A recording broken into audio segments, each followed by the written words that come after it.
तर तुम्हाला तसं काही शब्द मला वाटत नाही काय असेल म्हणून आयटी वाल्यानं काय आहे काय तेवढं तरी बरं आहे तुमचं. बेरोजगार, हा बेरोजगार आहे ना. बेरोजगार शब्द खूप मोठा आहे सगळ्या इंजिनियरसाठी, पण तसं नसतं. तर मग कलेविषयी आपण बोलत होतो. कला आपण पाठीमागे ठेवून देतो, पण मला वाटतं की तुमच्यामध्ये जर छोटी छोटी कला असेल ना, ते पॅशन तुम्हाला एवढ्या पुढे नेऊ शकतं का नाही, की तुम्ही आता इंजिनिअरिंग कराल किंवा कुठेतरी जॉब शोधाल किंवा तुम्हाला कोणतं तरी कॅम्पस येईल, कंपनी येईल, कॅम्पसमध्ये तुम्हाला ती जॉब ऑफर करेल किंवा तुम्ही कुठेतरी कमी पडाल, मग दुसऱ्या कंपनीमध्ये तुम्ही अप्लाय कराल, बरोबर. पण तिथे जाऊन तुम्हाला सॅटिस्फॅक्शन मिळेलच का, असं थोडी आहे की तिथे जाऊन तुम्ही एकदम आरामात काम करताय किंवा एकदम आनंदात काम करताय किंवा सगळ्यांशी तुमचं चांगलं जमतंय, अशी गोष्ट कुठेच होत नाही. सगळ्यांना असा एक्सपिरियन्स असेलच. म्हणून तुमच्याकडे जर एखादी कला असेल ना, कला तिथे तुम्ही कामाच्या व्यापातून थोडा वेळ काढून ती कला जपली तर तुम्हाला थोडं का होईना रिलीफ मिळू शकतो, की नाही आपल्याकडे काहीतरी आहे यावर, आणि तुम्ही कमवायचं त्याला साधन पण बनवू शकता. की असं नाही की इंजिनिअरिंग केली म्हणजे तुम्ही जॉबच केला पाहिजे.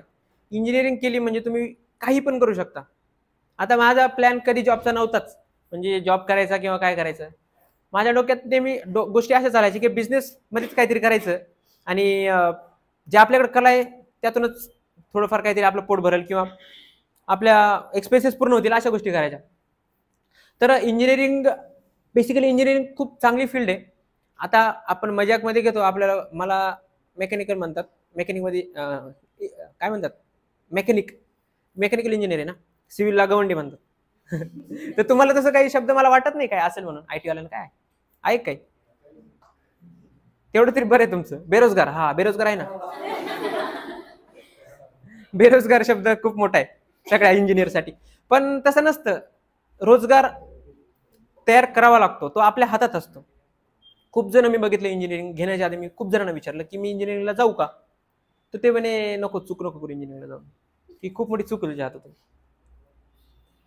पण मग इंजिनिअरिंगला घ्यायचं तर होतंच, कारण ऑप्शन नव्हता. फार्मसी मला ते काय मोठे मोठे त्यांचे काय असतात ते केमिस्ट्री स्ट्रक्चर, केमिस्ट्री चुकून पास झालो होतो मी, म्हणून नको म्हणलं होतं, घेतलं नाही मग मी. तर जसं मॅथ्स जवळजवळ, म्हणजे मॅथ्सचा अभ्यास करायला लागलो ना, M1 पहिल्या याला बॅक राहिला, दुसऱ्या सेमला मी काढला. आता मी चौथ्या सेमला आहे, तिसरा सेम आता देऊन आलोय मी, चौथ्या सेमचा आता चालू होईल. तर इंजिनिअरिंग कंप्लीट नाही झाली माझी, बाकी अजून इंजिनिअरिंग कंप्लीट व्हायची. मी सेकंड इयरलाच आहे आताशी. तर बेसिकली फोर्थ सेमला आहे मी आता. फोर्थ सेमची अजून काही सुरू नाही झालं, डेज सुरू आहेत, म्हणजे होतील आता डेज सुरू आमचे. तर त्याची प्रॅक्टिस चालू आहे, म्हणजे काय एवढं काही लोड नाही. आता एक्झाम झाली, आता रिझल्ट येईल, किती बॅक लागले ते बघावं लागतील, पुढची तयारी ते चालूच राहणार आहे. आपल्या आयुष्यात बॅक लागणं निघणं ते चालू राहील, पण जगणं फार महत्वाचं आहे आयुष्यामध्ये आपल्या. आपण जगून किती घेतो ना इंजिनिअरिंगचं आयुष्य. आता या 2 वर्षात मी एवढं जगलोय की मला असं वाटतं की अरे आपण जेव्हा म्हातारे हो ना, जेव्हा एका जागी बसून राहू, तेव्हा आपल्याला काहीतरी किस्से आठवले पाहिजे की अरे आपण हे केलंय ते केलं. नाही तर नुसतं जगलो आलो आणि गेलो, याला काहीच अर्थ नाही. आयुष्यात आपण काहीतरी व्हॅल्यू आपल्या स्वतःला दिली पाहिजे. आपण जेवढी लोकांना व्हॅल्यू देतो ना, तिसऱ्या माणसाला जेवढी व्हॅल्यू देतो ना आपल्या आयुष्यामध्ये, किंवा एखाद्यासाठी जेवढी धडपड करतो ना की याच्यासाठी मला हे करायचं, याच्यासाठी मला ते करायचं, तेवढं जर आपण स्वतःसाठी केलं ना, तर फार काय म्हणतो ना, आपण स्वतःला व्हॅल्यू देऊ शकू किंवा थोडंसं आपण स्वतःला वरती ठेवू शकू. आपलं कधी कधी काय होतं ना, आपण एखाद्या व्यक्तीला एवढी जास्त किंमत आयुष्यात देतो ना की त्याला आपली किंमत राहत नाही. तर माझंही भरपूर वेळा असंच होतं की दुसऱ्यांसाठी मला खूप खूप काही करायचं असतं, खूप काही दुसऱ्यांना द्यायचं असतं, पण त्याने काय होतं, माझी स्वतःची किंमत कमी होऊन जाते. किंवा तुमच्या आयुष्यात असं कधीतरी होतच असेल की एखाद्याला खूप जास्त किंमत दिली आहे किंवा आपल्या आयुष्यामध्ये खूप मोठं स्थान दिलंय आणि नंतर असं कळतं की आले त्याच्या आयुष्यात आपल्याला काही स्थान नाही, मग तेव्हा जास्त त्रास होतो. मग त्यामुळे आयुष्यामध्ये एवढं लक्षात ठेवायचं की प्रायोरिटी स्वतःला आधी द्यायची, त्यानंतर इतरांची प्रायोरिटी बनायची किंवा इतरांना प्रायोरिटी द्यायची. आयुष्यामध्ये मैत्री, प्रेम, आयुष्य, कॉलेज सगळं बदलतं, सेम काहीच राहत नाही. थ्रू आउट द लाईफ, जन्मापासून ते मरणापर्यंत सगळ्या गोष्टी बदलत जातात. आपल्या आयुष्यात कॉन्स्टंट राहणारे व्यक्ती आई वडील आणि आपला परिवार. कॉन्स्टंट फक्त यांना समजायचं, यांच्यामुळेच आपल्या आयुष्यात जे काही आहे आत्ता जे चालू आहे, मी इथे आलोय किंवा मला घरच्यांचा सपोर्ट आहे किंवा घरच्यांचा मला पाठिंबा आहे, त्यामुळे मी इथे येऊ शकतो, कुठे पण जाऊ शकतो. आता माझ्या घरच्यांना या गोष्टींबद्दल एवढी आयडिया नाही की नेमकं, आणि मी समजून पण सांगू शकत नाही, नाही का, मी समाजाला पण समजून सांगू शकत नाही की मी नेमकं काय करतोय. स्टोरी टेलिंग करणं म्हणजे नेमकं काय करणं हे मला समजावायला शब्दच नाहीयेत. आता माझी इंस्टाग्रामची आयडी आहे शब्दांचा धनी, पण माझ्याकडे शब्द नाहीत लोकांना समजावायला की नेमकं स्टोरी टेलिंग म्हणजे काय. त्यामुळे मी ठरवलं की मी सुरू करतो, मी लोकांसोबत जाऊन इंटरॅक्ट करतो, बोलतो, आणि जेव्हा लोक बघतील, ऐकतील, समजतील, तेव्हा त्यांना आपसं कळून जाईल की सचिन नागरे कोण आहे आणि स्टोरी टेलिंग काय.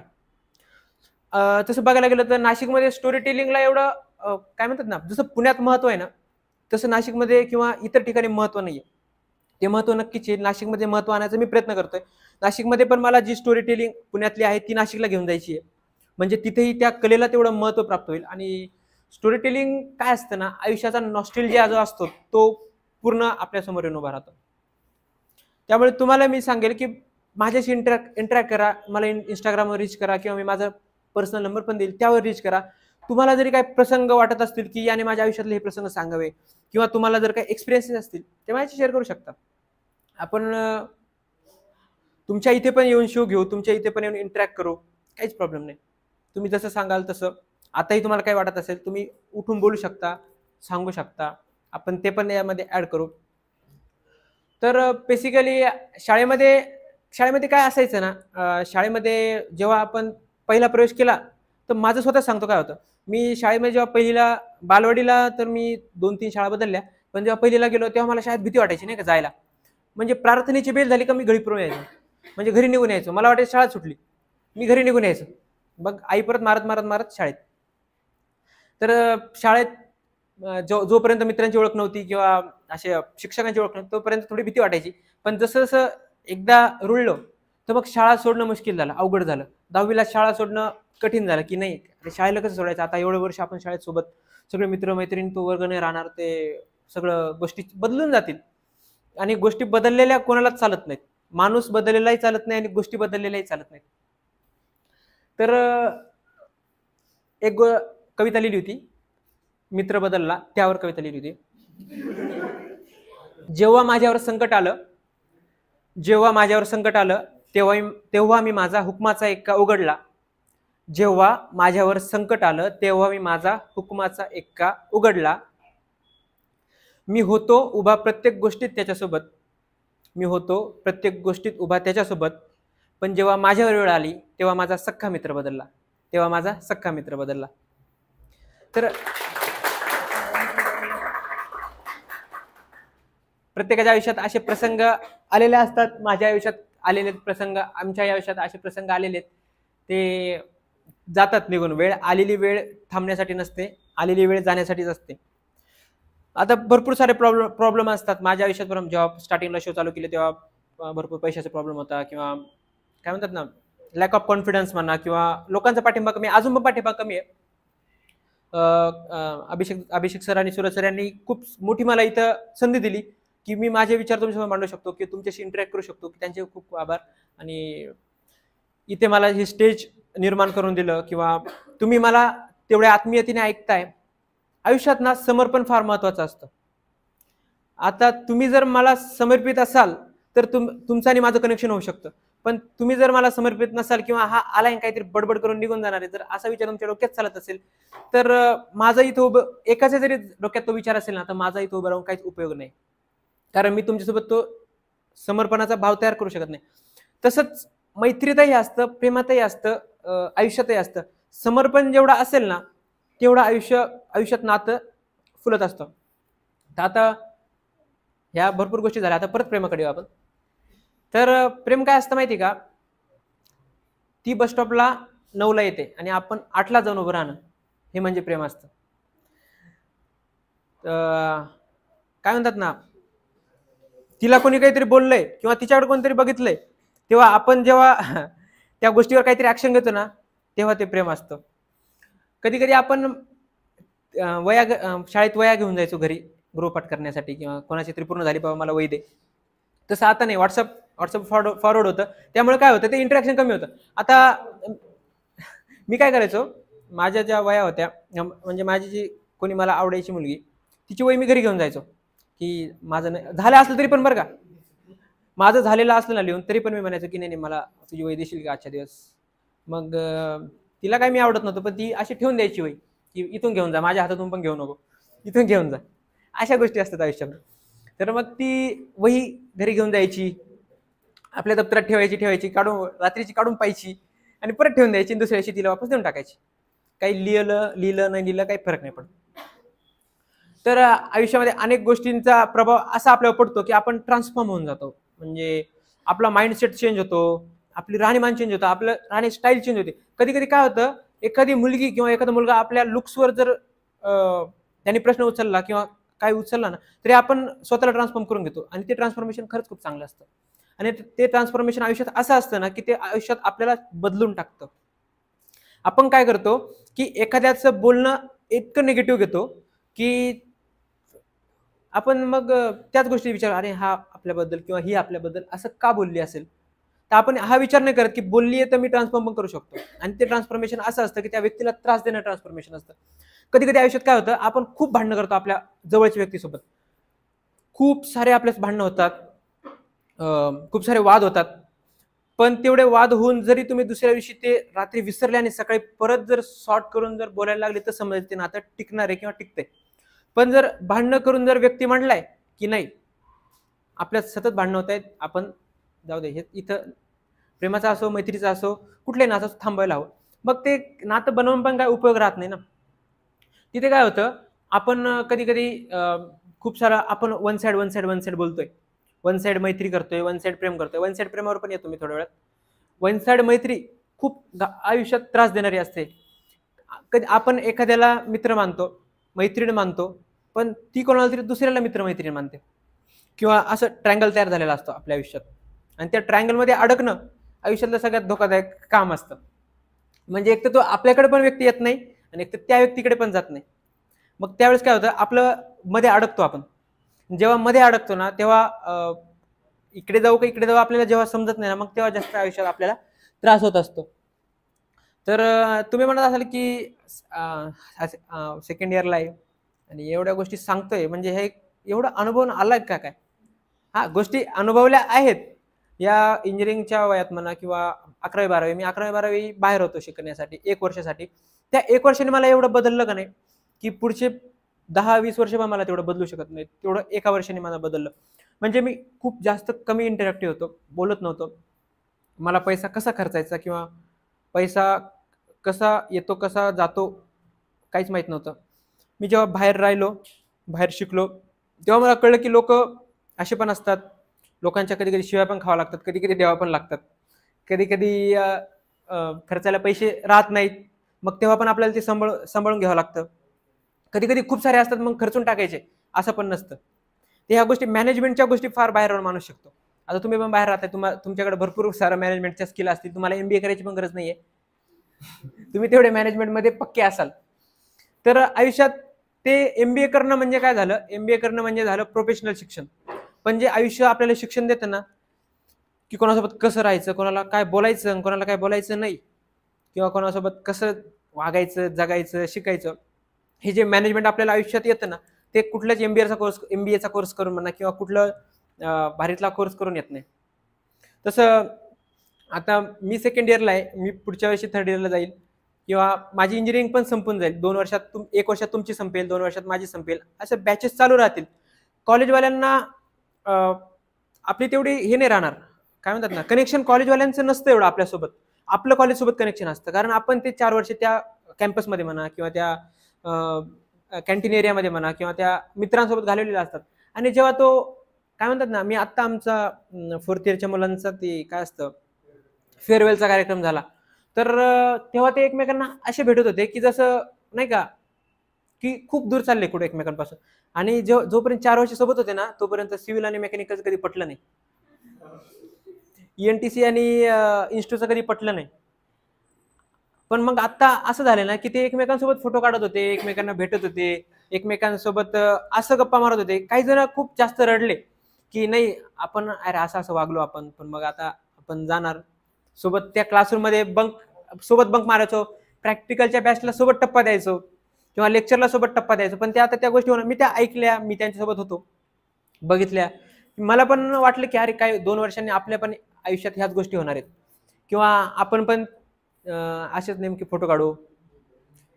तो व्हिडिओ बनवत होते, ते नवीन रील आली बघा, काय म्हणतात ते, जो ब्लेझर असं ते वरती फेकायचं आणि सगळे मुलं उभे राहणार, अभि ना जाओ छोडकर, ते गाणं.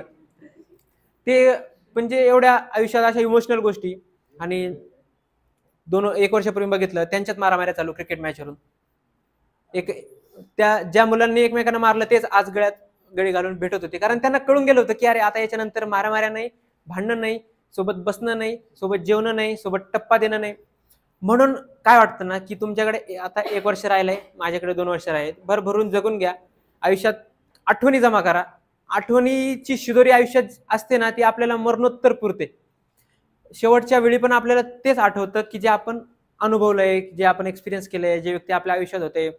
माणसं बदलतील, पण ज्या आठवणी असतात त्या तिथेच असतात, त्या जागा तिथे असतात. काही जागा ज्या अशा असतात की त्या आपल्याला खूप काही आठवण करून देतात, की एखाद्या जागेवर गेल्यानंतर आपल्याला अशा अशा गोष्टी आठवतात की अरे या जागी हे झालं होतं, या जागी ते झालं होतं. तर खूप साऱ्या गोष्टी अशा ज्या असतात ना, त्या तुम्ही जमा करा. मी तेच प्रयत्न करतोय माझ्या कलेतून म्हणा, किंवा माझ्या गोष्टीतून. मी खूप जणांशी इंटरॅक्ट करतो, तर खूप जणांचं म्हणणं असं आहे की जे आहे ना, की आयुष्यात खूप वाईट आम्हाला एक्सपिरियन्सेस आलेले आहेत, मग ते कसं काय सोबत घेऊन जायचे, किंवा ते सोबत कसं काय ठेवायचे, आम्हाला त्रास होईल त्याचा. एक्सपिरियन्सेस सोबत ठेवायचे असं नाही म्हणत मी. एक्सपिरियन्स मधून जे आपण गोष्ट शिकलोय ती गोष्ट आपल्या लक्षात ठेवायची, चांगली असो वाईट असो. नाण्याला 2 बाजू असतात, चांगली आणि वाईट. आपण दोन्ही घेऊन चालायच्या. समोर फक्त दाखवायची चांगली, वाईट दाखवायची पाठीमागे. वाईटातून शिकायचं कसं जगायचं, चांगल्यातून समोरच्याशी वागायचं आणि राहायचं कसं ते शिकायचं. त्या गोष्टी आपण सोबत घेऊन जायच्या. तर भरपूर क्राऊड समोर मला बोलायची सवय आहे. खूप सारे जण असे असतात, मला वाटलं होतं आता 1-2 मजा घेतील, मी तयार होतो त्यासाठी. कारण क्राऊड असा माझ्या समोर होतो ना कधी कधी, की बोलू पण देत नाहीत मुलं. तर मुलं बोलू पण देत नाही, मग त्या गोष्टीचा आपल्याला तयारीत असायला हवी. आता तुम्ही पुढे कंपनीत जाल, तुम्हाला जर एखाद्या ग्रुपला लीड करायला सांगितलं तर तुम्हाला तिथे बोलता आलं पाहिजे. मला पण असं सांगायचे शिक्षक शाळेमध्ये, की तुम्ही बोलायला शिका मुलांना, की जोपर्यंत तुम्ही बोलत नाही ना तोपर्यंत तुमची ग्रोथ नाही होणार. किंवा तुम्हाला माहिती आहे बोलणाऱ्याचे काय म्हणतात, दगड पण विकले जातात आणि न बोलणाऱ्याचं सोनं पण विकलं जात नाही. तर तशी गोष्ट असते. त्यामुळे इंटरॅक्ट करायचे का, संभाषण किंवा conversation, the good conversation is the key to healthy life, असं म्हणलं जातं. की जोपर्यंत आपल्यामध्ये कॉन्व्हर्सेशन नसतं, किंवा एखादं रिलेशनशिप आहे त्यामध्ये जर कॉन्फ्लिक्ट असेल तर ते कॉन्व्हर्सेशननीच सॉल्व्ह होऊ शकतं. म्हणजे तिलाही मिसअंडरस्टँडिंग आहे आणि मलाही मिसअंडरस्टँडिंग आहे, पण आम्ही एकमेकांशी बोलतच नाहीये की समज तुला काय समजायचं ते समज, मला काय समजायचं ते मी समजतो. ते नातं कधीच पुढे जात नाही. किंवा 2 मित्रांमध्ये कॉन्फ्लिक्ट आहे की याला हे वाटतंय त्याला ते वाटतंय, ते दोघं विचार मांडत नाहीत एकमेकांचे की याला काय वाटेल त्याला काय वाटेल. त्याने काय होतं, त्या नात्यामध्ये हळूहळू पुढे पुढे दुरावा येत जातो आणि ते शेवटी संपून जातं. म्हणून मला आजपर्यंत एवढी गोष्ट कळली आहे की आयुष्यामध्ये कॉन्व्हर्सेशन खूप फार महत्वाचं असतं. कॉन्व्हर्सेशनमुळे अनेक गोष्टी सॉल्व्ह होतात आणि तुटणारं नातं आपण वाचवू शकतो. अशाच फार गोष्टी आयुष्यात चालू असतात. आता तुम्हाला बोललो होतो एकतर्फी प्रेमाकडे येतो मी. आता एकतर्फी प्रेमाकडे येतो. तर आयुष्यात अनेक वेळा असं झालेलं असतं की वन साइडेड लव्ह आपण म्हणतो, रील बघतो, स्टोरीज ऐकतो, पिक्चर बघतो. पण ते जर खऱ्या आयुष्यात जर आपल्यासोबत प्रत्येकासोबत झालेलं असतं, पण ते आता इथं कोणी सांगणार नाही किंवा इथं कोणी बोलणार नाही. कारण आता इथं मित्र बसलेले आहेत. जर एखाद्या मित्राला जर त्याची स्टोरी माहित नसेल, आता जर अचानक कळाली तर मग काही खरं नाही. त्यामुळे सगळे बोलत नाहीत त्या गोष्टीबद्दल. तर मी थोडंफार बोलतो, जास्त नाही. ते काय असतं, एकतर्फी प्रेम ना मनात काट्यासारखं सलतं. एकतर्फी प्रेम मित्रा मनात काट्यासारखं सलतं. एकतर्फी प्रेम मित्रा मनात काट्यासारखं सलतं. आपल्याला नाही तर टाइमपास करणाऱ्यांनाच खरं प्रेम मिळतं. मी माझ्या मित्राला सांगत होतो,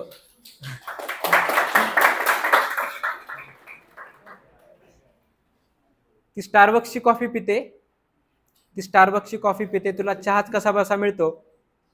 ती स्टारबक्सची कॉफी पिते तुला चहाच कसा बसा मिळतो. तिला श्रीमंत आणि गरीब मुलांमधला फरक मित्रा चांगलाच कळतो.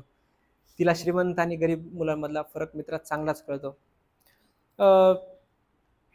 मी त्याला सांगत होतो, मित्रालाच माझ्या सांगत होतो की अशी मुलगी बघ जी तुझ्या स्वप्नांना तिच्या डोळ्यातून पाहिल.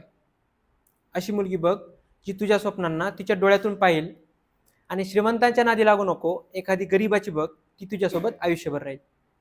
एखादी गरीबाची बघ, तिच्यासोबत आयुष्यभर राहील. काय असतं ना, श्रीमंत गरीब असा काही फरक नसतो, पण एखाद्याच्या डोक्यात जर ती हवा गेलेली असेल ना, श्रीमंतपणाची म्हणा किंवा आपल्याकडे खूप काही आहे या गोष्टीची, तर ते नात्यात पण ते दाखवायला सुरुवात करतात. एका काळानंतर एखादं नातं अशा स्थितीला जाऊन पोहोचतं की नाही अरे आपलं जमणार नाही, की थोडंसं ते लेवल मॅच नाही होत. लेवल मॅच होत नाही हे तुम्हाला जर 3 वर्षांनी कळत असेल ना, त्याचा उपयोग नाही. लेवल मॅच होत नाही हे तुम्हाला पहिल्या दिवशी कळायला पाहिजे की अरे आपली लेवल मॅच होत नाही.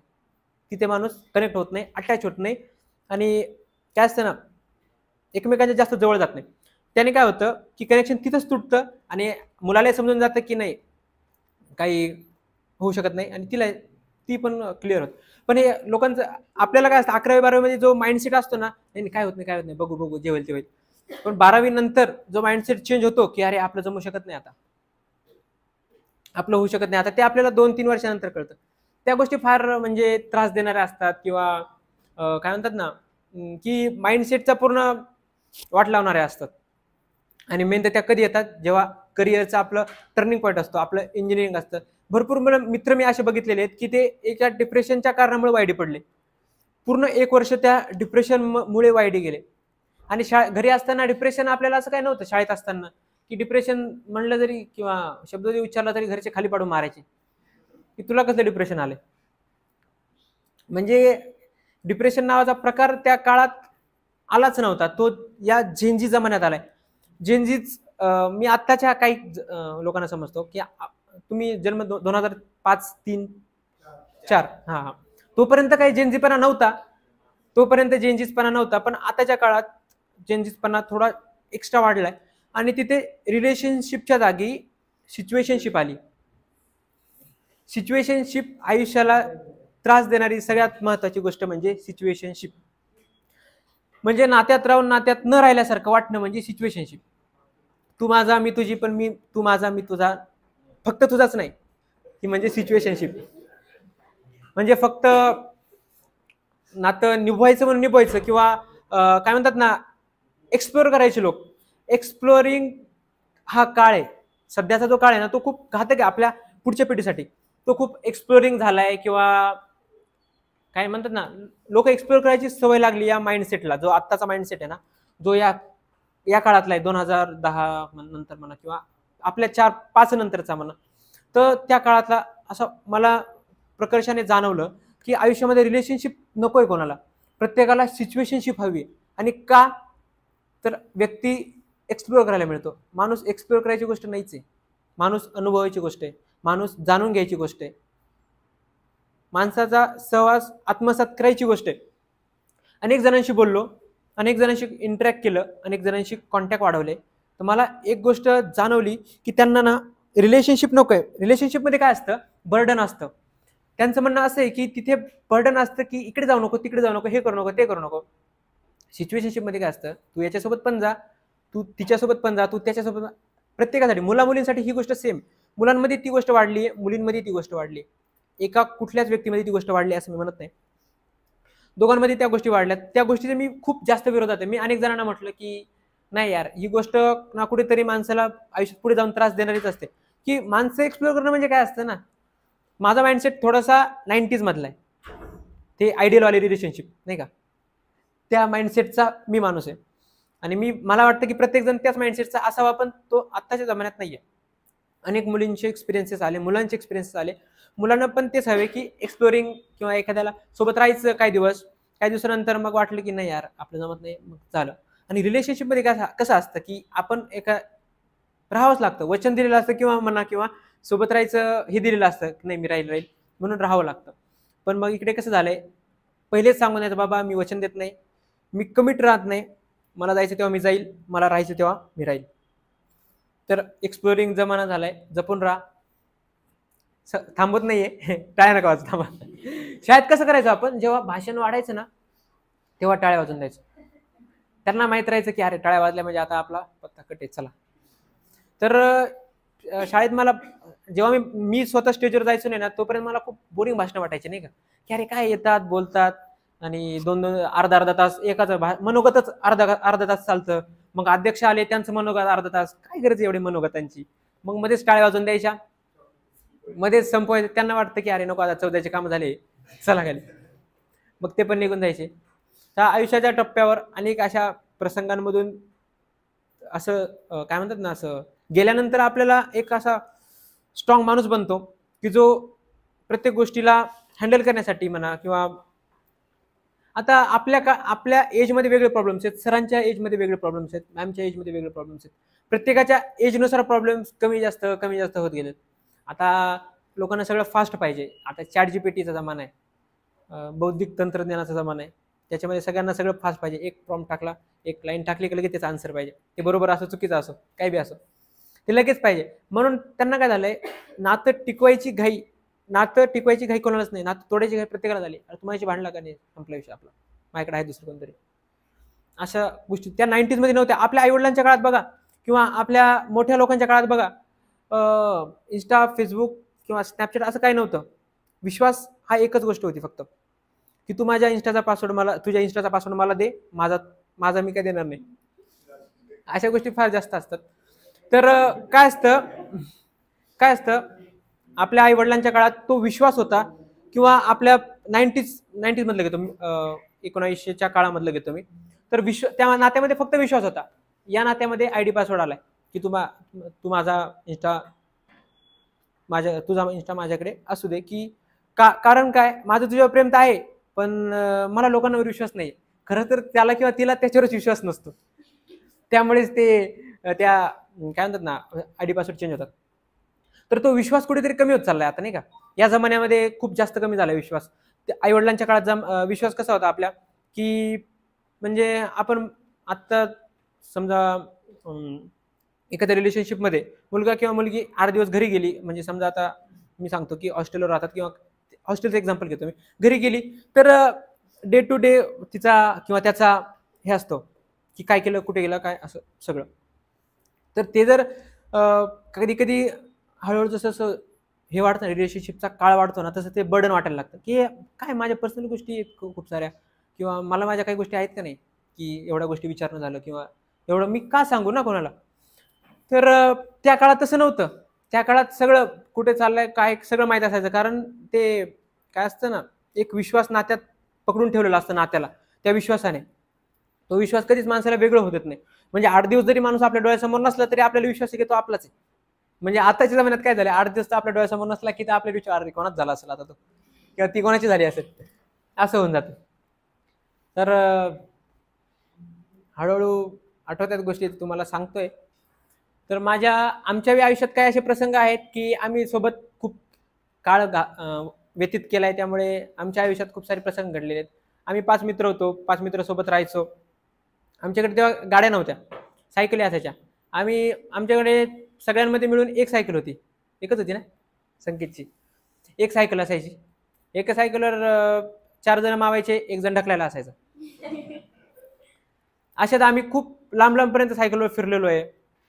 खूप गोष्टी आम्ही सायकलवर केल्या. जशा गाड्या आल्या ना, गाडीचं महत्व कधी होतं, जेव्हा सायकल होती. पण जेव्हा टू व्हीलर आली ना, तर असं वाटायला लागलं अरे उन्हातानात कुठे फिरायचं, फोर व्हीलर पाहिजे. म्हणजे जेव्हा पायी फिरायचं तेव्हा सायकल वाटायची, सायकल फिरायला लागलो तेव्हा टू व्हीलर वाटायला लागली, टू व्हीलर आलो तेव्हा फोर व्हीलर वाटायला लागली. म्हणजे माणसाच्या अपेक्षा आहेत त्या संपतच नाहीत. म्हणजे माणूस एवढा हावरट आहे की त्याच्या अपेक्षा ना कधी संपायचं नावच घेत नाहीत. म्हणजे आपल्या आयुष्यात जर थोडा चांगला व्यक्ती असला तर आपल्याला एक्सपेक्टेशन वाढतात की अरे थोडासा जास्त अजून चांगला पाहिजे.